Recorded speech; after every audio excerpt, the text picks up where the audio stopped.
ಮುಗಿಯದ ಕಾಮಗಾರಿ, ತಪ್ಪದ ಟ್ರಾಫಿಕ್ ಕಿರಿಕಿರಿ. 12 ವರ್ಷವಾದರೂ ಕೂಡ ಬಿಬಿಎಂಪಿ ಕಾಮಗಾರಿ ಮುಗಿದಿಲ್ಲ. ಕುಂಟುತ್ತಾ ಸಾಗ್ತಾ ಇರುವ ಕಾಂಪ್ಲೆಕ್ಸ್ ಕಾಮಗಾರಿ.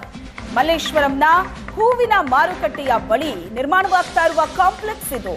12 ವರ್ಷವಾದರೂ ಕೂಡ ಬಿಬಿಎಂಪಿ ಕಾಮಗಾರಿ ಮುಗಿಯದ ಕಾರಣ ಟ್ರಾಫಿಕ್ ಕಿರಿಕಿರಿ ಕೂಡ ಉಂಟಾಗ್ತಾ ಇದೆ. ಕೋಟಿ ವೆಚ್ಚದಲ್ಲಿ ಕಾಂಪ್ಲೆಕ್ಸ್ ನಿರ್ಮಾಣವಾಗ್ತಾ ಇದ್ದು, ಚಾತಕ ಪಕ್ಷಿಯಂತೆ ನೂರಾರು ವ್ಯಾಪಾರಿಗಳು ಕಾಯ್ತಾ ಇದ್ದಾರೆ. ಕಾಂಪ್ಲೆಕ್ಸ್ ಇಲ್ಲದೆ ರಸ್ತೆಯಲ್ಲೇ ವ್ಯಾಪಾರಿಗಳು ಬೀಡು ಬಿಟ್ಟಿದ್ದಾರೆ. ಟ್ರಾಫಿಕ್ ಜಾಮ್ ಹೆಚ್ಚಾಗ್ತಾ ಇರೋ ಬಗ್ಗೆ ಜನರು ಆಕ್ರೋಶ ವ್ಯಕ್ತಪಡಿಸ್ತಾ ಇದ್ದಾರೆ. ಇನ್ನು ವ್ಯಾಪಾರಿಗಳಿಂದಲೂ ಕೂಡ ಪಾಲಿಕೆ ವಿರುದ್ಧ ಆಕ್ರೋಶ ವ್ಯಕ್ತವಾಗಿದೆ.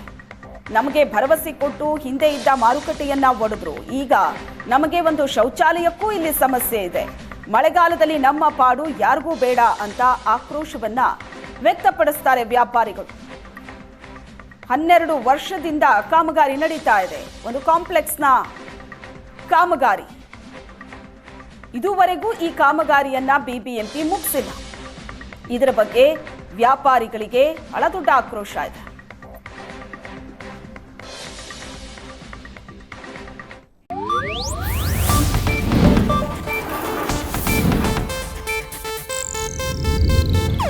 ಇದು ಏಷ್ಯಾನೆಟ್ ನ್ಯೂಸ್ ನೆಟ್ವರ್ಕ್ ಪ್ರಸ್ತುತಿ.